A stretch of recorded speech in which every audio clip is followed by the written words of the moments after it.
Okay, so tonight I want to share with you um, the things that has happened during this time. During this time of the election, presidential election this week happened on Tuesday, and as it was something miraculous, something that the people had not expected. They had no idea that that was coming. And it's interesting, because uh, it's amazing how things happen. And but my concern now, from this point on, now that the president-elect is Donald Trump, you know, um, and now that he's going to be in the White House, and it's amazing that he say he doesn't want any salary, and in some places they have quoted him as saying that he doesn't even want to live there. So it's interesting when somebody cannot be bought, and he's willing to do the job, take care of the people. That already says volumes that he's willing to embark upon something that will be helpful to his fellow men. Of course, a person that's billionaire like that and he does something like that, that just increases his notoriety. So he's no fool. Something like that makes him more appealing and more famous. So that's a form of a pay, that no money in the world can get for you. So it's good. It's very smart in that sense. But in any event, it's good that he wants to do that because, I don't know. It was history and social studies wasn't my main forte. Math was my main thing in school that I taught and everything. So I don't know about the story of any president that wanted to rule without living in the White House or getting paid for anybody. But it's good that he wants to do that, set an example. But in any event, now we cannot just trust the man that he's going to do. It's good that he's an outsider and he's got business experience, but we can just go by that. We have to realize who we are. That's one thing that America has forgotten. And that's one thing I'm going to try to instill and bring back. Because during this season, I was prompted, to start my last fast on September 25th, which was a Sunday. And then at the time, I was thinking I was going to fast and I was going to get to change my lifestyle in the way of a diet. I was trying to see if I could just eat alkaline foods only. Like a lot of fruits and vegetables are alkaline, and there's some vegetables and some fruits that are not alkaline, but a lot of them are. So I was going to follow that and not eat too many cooked meals, maybe on the weekends. So, and then the fast consisted of just drinking distilled water, having no sugars, and then no bread, and then if I ate something, it will be after 6 p.m., and it will be like fruits and vegetables, stuff like that. And then on the weekends after 6 p.m., I might have some cooked meal. Okay, so that has been the way it's been going, and so far, so 2 days ago, I weighed myself. I've lost over 23 pounds. Just doing that the time that I've done it. But in any event, I felt, to start doing that, and I've been doing it. But right about a few weeks ago, I began to get a burden to start praying for this country and to start praying for the leaders of this country, and for us to all become responsible and participate, in all that the country stands for. And as I was doing that, my spirit got more heavier, and there was it's more heavier. I don't know how to explain it because, you feel like a burden, but at the same time, you have a lot of strength and energy. Because what happened is in the last 3 days, the last 3 days prior to the election happened on Tuesday, November 8th. So on that Sunday, Monday, and that Tuesday, those 3 days, my fast was a complete fast. That means no water and no solid food of any kind, but just air. Well, during those 3 days, man, my energy level was way up there. I didn't feel weak.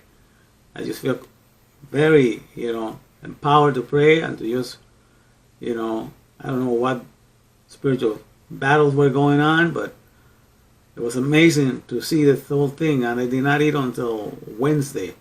like around 9 in the morning, the next day. So from Sunday, so almost 3.5 days, yeah, you could say, of nothing. But in any case, what that taught me is that, that God really wants something to happen. That's why this was such a miracle. I'm sure God is stirring not only me, but many other people of His servants, that are into the habit of praying and fasting to do it likewise. But one thing that I thought was interesting is that on the 8th, I thought about it and then I counted, and from September 25 until November 8th, it was exactly 45 days of fasting. And I just felt, the urge to start on I don't know for what reason, I just felt I needed to start then. But then I realized, when I heard, that Donald Trump was the 45th, president number 45, I thought, wow, man, so God wanted to, have His Spirit pray through this one, so He uses vessels that He has trained to fast and pray for that purpose. So, wow, so I thought that was very interesting. But then again, He inspired me now that, as a habit I'm going to use, I'm going to dedicate 3 days of the week to solid fasting for this government and its leaders. At least, I know already I've experienced that I don't get weak during that time. And I'm doing it for that. God is there with me, strengthen me and give me energy to keep through. So I'm going to dedicate that from now on. That's one of the things I'm going to do. But because remember, it's not man that builds anything. God creates everything. He sustains it. He maintains it, and He keeps it going. God is the builder. And we have to recognize this at all times, and give Him the praise and the glory for that. And so I invite you to take that into consideration, and see if you can contribute with that, because this country, in order to make it, it is good that Donald Trump is a businessman, and, he seems to be very savvy about conducting business, and so far he's proven to be a winner, and not wanting to get a salary, he exemplifies the spirit of a public servant, which is what politicians need to know, that that's who they represent. But besides all of that, I needed to share with you, the mindset of learning to love, the source from where everything comes from, and usually with the source from which everything comes from nowadays, we all know it, even though we don't talk too much about it, but the source from which everything comes for is words, the instructions in the manual that tell you how things are put together, how things work, how things function. That's the source of where things come from. Even in a country, where the country comes from, especially America, it comes from a constitution. We got together, we put these laws and bylaws, amendments, we put all these things together so that we could create this nation. And so as the presidents, these public servants go into office, they're going there and they're sworn in to uphold and promote and preserve this Constitution. And this Constitution starts with the words, "We, the people of the United States of America," in order to form a more perfect union, So we, the people, means we are the bosses, and we'll tell these people to uphold this Constitution because they're the public servants. So they're going to uphold principles, things that are righteousness, things that are right instructions how to run a country. But if we ourselves are not familiar with it, if we ourselves do not acquire the knowledge of what is in the Constitution, how in the world are we going to make these leaders accountable, to what they have to do for their office? I'm not talking just about the president, but every politician, and the reason why everything has turned upside down is because we have forgotten the righteous principles, we have forgotten the Constitution. We just believe that these people are going to uphold it, even if nobody tells them or watch them what they're doing. But the fact that we have to participate in it. So I encourage you to get back into the Constitution. Read it at least once a month. Get to know what it's about, what this country was built upon, and what it's about. So that then, therefore, as fair and noble bosses, you can keep a watchful eye on these public servants, and you're able to provide, criticism, that will build this country. You will provide advice that will be sound advice, that will be according to things written in the Constitution. And so we will be able to uphold this republic the way it should be upheld. And so that's something that I thought I will convey, and I wanted to share that with you. So if you're learning to love the source, then all the results will automatically come. Like, for example, if you learn to love the planting of seeds and watching the growth of a tree, then the fruits automatically will come out. You don't have to even worry about it. The fruits will be there, you know. So people are focused on results, getting products and results and things like that, and they seem to just love the results or love the products, but the process of falling in love with the director of those products, you know, like the word that tells us how the things are made, those things are far from us. We don't have the joy of learning how to make things, those things.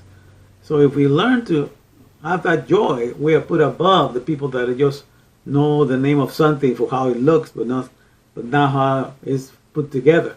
So the person who knows the name of something, how it's put together, is always above the person that is just a consumer of it. Always understand that. So whenever you fall in love with the order of words for how things are made, you will always be above the person that just knows the word of something to consume it. You know. So I am asking you to rise to the occasion and come back to what the Constitution called you to be, a boss, a fair and a noble boss of this country, knowing what this country stands for, and therefore being able to provide, you know, the right advice to those leaders around you and be able to keep a watchful eye. And so if we admire the principles of what this nation stands for, if we don't abandon these principles, then people won't become celebrities and personalities that we have to worship. You know, they'll remain the public servants that they are, and we'll be there right next to them to encourage them to do a good and noble job. You know, and so what happens is we forsake the principles, and the Bible says righteousness and the right principles exalted a nation. Righteousness with the right instruction is what makes a country great. And if we're going to make that model really come to fruition, you know, like make America great or make anything great, the only way you make anything great, you make it stay, you make it persevere, is by learning the principles, the righteous instructions of how things work, how things are kept together, what things stand for. That's the only way. It's not through personalities, it's not through celebrities, you know.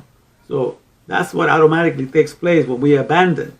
The abandonment, you know, of principles sets in the worship of celebrities. Gotta remember that.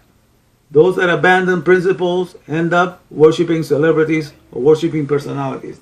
That always takes place. So I'm asking you, whether you're a Democrat, liberal, or anything in this country, you're an American, you live in this country, come back to the status that the Constitution gives you. It makes you a boss. It makes you a noble and fair boss that's going to keep an eye on the public servant. You know, it doesn't put you in the status of being a brat that is a victim of everything around you. Not at all. The Constitution gives you a high standard. It gives you a high status to begin in this country. So learn your heritage. Learn the place where you belong, you know, and have the heart to go and do something. So I encourage you. Some of you will be able to pray 10 minutes every day for your country. Some of you that can fast a meal or 2 meals in a week. Or if you can do more, fast a day, you know, as much as your body's equipped to do it, you know, but let's do something, not only to fast, but also to learn what this country stands for. So we will be able to hold these people. Because right now, you know, Donald Trump is coming like an apprentice to run this country. And so far, it seems like he's learning as he's going, you know. He's adjusting and making the necessary changes to make things work smoothly. So he seems to be a good apprentice. He's coming as an apprentice. We are the bosses. We have to keep an eye on him. All right? And so if they don't do the work of, you know, to what the Constitution commands, then we have the right to tell them, anybody, not just Trump, you are fired. Okay? Because it's the Constitution that is going to keep this country going for a long time. If we all learn it, you know, if we all participate in it. I know not everybody's going to do it, but at least if 10% of the people in America do that, will be a whole lot better than the way things have gotten so far. You know, we have made, you know, celebrities out of the public servants, and that's the wrong man's mindset. If you're there, that means you've forgotten the principles of the Constitution, and therefore you're a slave of these people. And these public servants even forgot that they are public servants. They think they go there for the money, you know, just to, you know, to do whatever they want for themselves. It's because all the people have forgotten the principles. And that's the mess that we're in. So claim back your status that the Constitution gives you of a boss that is fair and noble. to the public servant. And let's pray to God that He will help us, to stay put and vigilant and watchful and prayerful unto Him, because righteousness exalted a nation, but sin is a reproach to any people.